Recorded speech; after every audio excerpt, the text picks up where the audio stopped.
When I first got in this business, negotiating was easy. Everything started at MSRP. Our used cars had $3 and $4 and $5 and $6,000 worth of gross built into them. So the customer could make us a stupid offer. We were way high. We could go back and forth, end up in the middle. Customer gets a decent discount. We make a decent gross profit. It doesn't work that way anymore because we're pre-discounting the vehicles in order to get people to show up. It's more difficult today.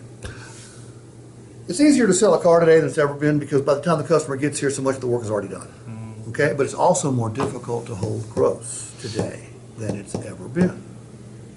You know, when customers, when surveyed, they don't mind paying us a $2,000 or $3,000 gross profit on a $34,000 or $35,000 vehicle, but they just don't know what the profit is.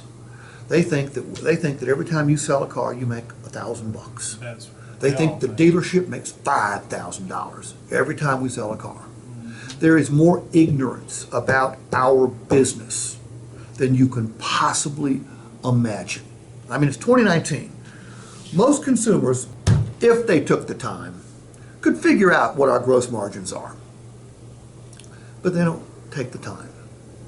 They go on the internet, they click here, click there, they look at different prices, they compare this Honda Pilot to one on an independent used car lot that's been wrecked 3 times and rinsed and dried off and put on the front line as opposed to reconditioned like you guys do here. Customers are terribly ignorant when it comes to buying cars. Doesn't mean they're ignorant people, but how often do they buy a car? Once every 4 or 5 years. I've told people I sell more cars in a month than you buy in your lifetime. And you know what? You're right. It kind of brings them back down to. Well, you forgot more about how to buy a car this morning on the way to work than most consumers know. All right? You only been doing it 2 years. So, you know, in today's world, we got to be an educator. We got to educate them about our business. So,